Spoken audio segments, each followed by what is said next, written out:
In this episode, we begin with a topic that many new learners hear about long before they fully understand it, because disaster recovery sits right at the point where technology, business survival, and risk management all meet.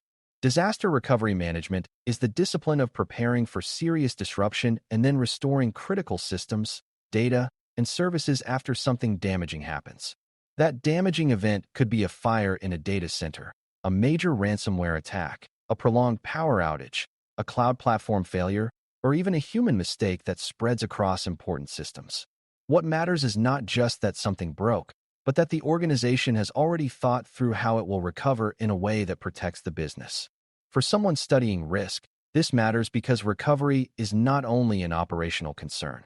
It is also a business decision about what must come back first, how much disruption can be tolerated, and what kind of loss the organization is willing to risk before service is restored. Before we continue, a quick note. This audio course is a companion to our course companion books. The first book is about the exam and provides detailed information on how to pass it best. The second book is a Kindle-only ebook that contains 1,000 flashcards that can be used on your mobile device or Kindle. Check them both out at cyberauthor.me in the Bare Metal Study Guide series. A useful starting point is to understand that disaster recovery management is not simply about fixing computers after a bad day. It is a planned, organized capability that helps an organization restore essential technology resources when normal operations are interrupted by a major event. The word management matters here because this is not just a technical script sitting in a folder somewhere. It includes planning, ownership, decision-making, coordination, communication, priorities, testing, and improvement over time. A beginner will sometimes picture disaster recovery as a backup copy of data and nothing more, but that view is far too narrow. An organization may have excellent backups and still fail badly during recovery if it does not know who is in charge, which systems matter most, where recovered systems will run, or how dependent applications reconnect to each other. Recovery succeeds when planning accounts for the business, the technology, the people, and the order in which things need to happen. It also helps to separate disaster recovery from a few related ideas that sound similar but are not identical. Incident response focuses on detecting, containing, and handling a security event so the damage stops spreading and evidence is preserved where needed. Business continuity management focuses more broadly on how the organization keeps delivering important products or services during disruption, even if normal systems are unavailable or partially degraded. Crisis management deals with leadership decisions, public communication, and broader organizational coordination during major events. Disaster recovery sits in that family, but it concentrates on restoring technology capabilities that the business depends on. In practice, these areas overlap constantly, and mature organizations coordinate them instead of treating them as isolated activities. A ransomware attack is a good example, because leaders may need crisis communication, security teams may need incident response, business units may activate continuity workarounds, and technology teams may execute recovery plans, all at the same time. Once that distinction is clear, the next question is what exactly needs to be recovered.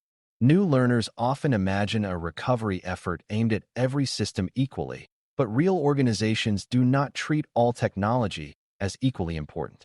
Some systems can be offline for a while with limited business pain, while others support payroll, patient care, revenue collection, manufacturing, or legal obligations, and therefore have much less room for downtime. Disaster recovery planning begins by identifying the business services that matter most, and then tracing the technology, data, vendors, facilities, and people those services depend on. This dependency view is extremely important because failures rarely stay neatly contained inside one application. A customer portal may depend on identity services, network connectivity, databases, cloud storage, third-party integrations, and internal support teams, so recovering the portal is not just a matter of turning on one server. Good recovery planning looks beyond visible systems and identifies all the less obvious pieces that must also be restored or worked around. That leads naturally to one of the most important ideas in all of disaster recovery, which is the recovery target. Organizations need to decide how quickly systems must be restored and how much data loss is acceptable after an interruption. Those targets are often expressed through recovery time objective, RTO, and recovery point objective, RPO, and both matter because they describe different parts of business pain.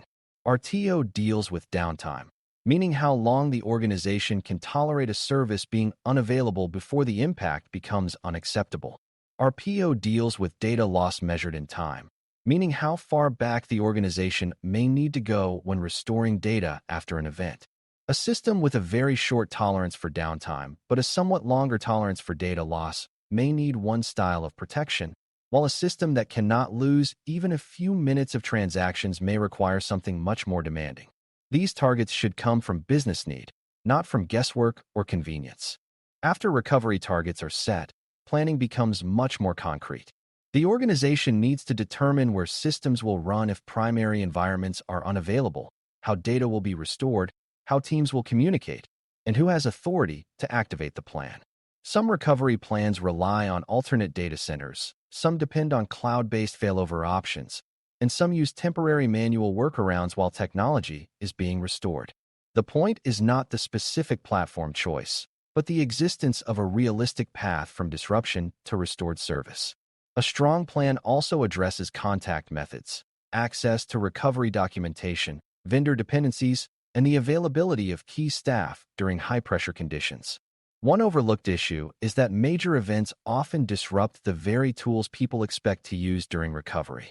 If communication systems, identity platforms, or collaboration tools fail, teams need alternate methods for coordination so that recovery does not stall at the moment it matters most. Data protection is central to recovery, but it is still only one part of the larger picture. Backups matter because they preserve information needed to restore operations, yet not all backups are equally useful during a real event. If backup data is incomplete, corrupted, inaccessible, poorly documented, or infected by the same attack that affected production systems, then the organization may discover too late that it was never truly recoverable. That is why mature recovery programs pay attention to backup frequency, retention, separation from production, integrity checking, and the practical ability to restore data within business timeframes. A good mental model is to think of backups as ingredients rather than the finished meal. The organization still needs the right systems, configurations, credentials, dependencies, and procedures to rebuild working services from those ingredients. Recovery is not achieved when data exists somewhere. Recovery is achieved when the business can operate again with an acceptable level of function, confidence, and control. Technology restoration itself can be more complicated than many people expect. Applications do not run in isolation, and restoring them may require networks, domain services, certificates, storage platforms, databases, application programming interfaces, administrative access, and monitoring to come back in the right sequence. Even when infrastructure is hosted in the cloud, recovery planning is still required because cloud services do not automatically solve problems caused by bad architecture, weak backups, accidental deletion, malicious encryption, or poor dependency mapping. A beginner may hear the word resilient and assume it means automatic recovery under every condition, but resilience is designed, not magically inherited. The organization must understand which components are redundant, which are single points of failure, and which recovery actions still rely on people making correct decisions under stress. Effective recovery design therefore combines architecture, documentation, roles, and rehearsed procedures so that the path to restoration is understandable before an actual disaster forces everyone to improvise. Ownership is another area where plans either become effective or remain theoretical. During a serious disruption, confusion about authority can waste precious time, especially if teams are unsure who can declare a disaster, approve recovery actions, prioritize services, or communicate with external parties.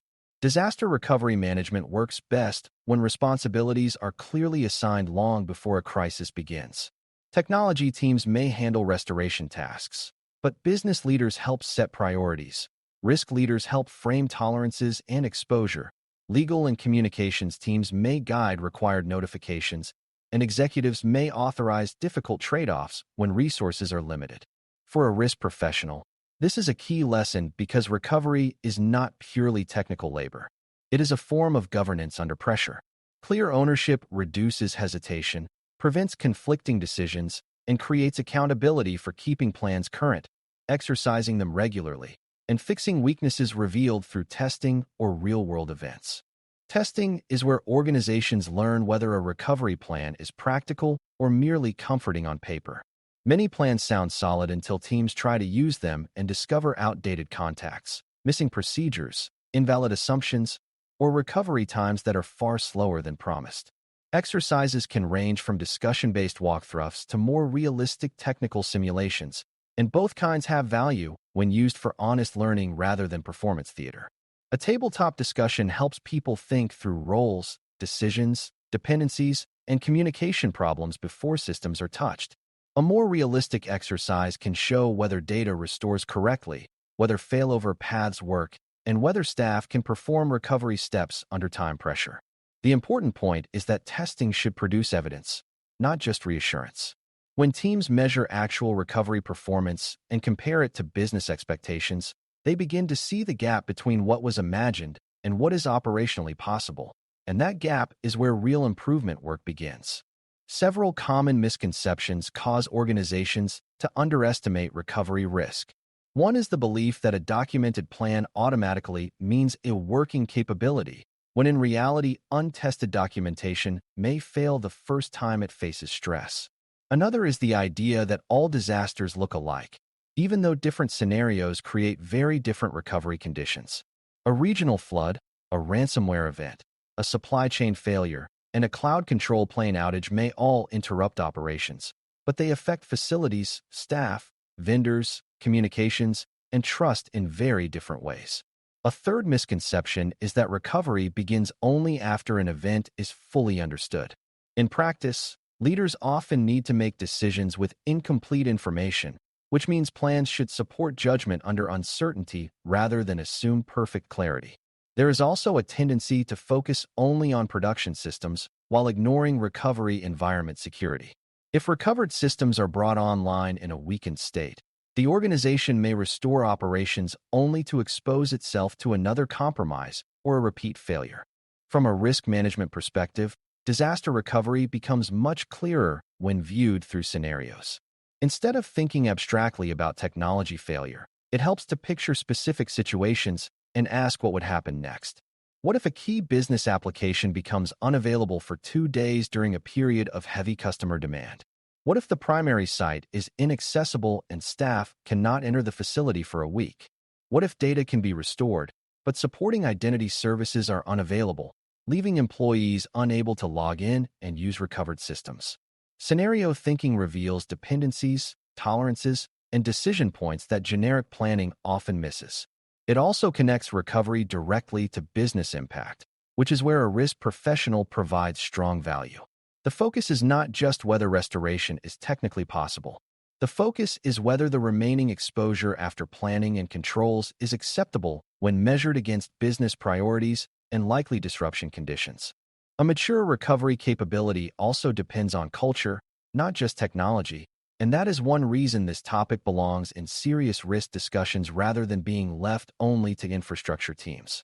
If leaders treat resilience as a checkbox exercise, plans will age, assumptions will drift, and teams will not build the habits needed to respond well under pressure. On the other hand, when leaders consistently ask how critical services would be restored after a serious event, recovery becomes part of normal business thinking rather than an isolated project. Staff begin to understand why dependency mapping, documentation quality, vendor oversight, and exercise participation actually matter. This becomes even more important because modern organizations rely heavily on external providers, interconnected platforms, and distributed workforces. Recovery can no longer be assumed to happen inside a single building under tightly controlled conditions.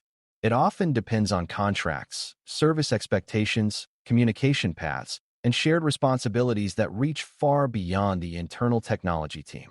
Because of that, disaster recovery is never finished in a permanent sense.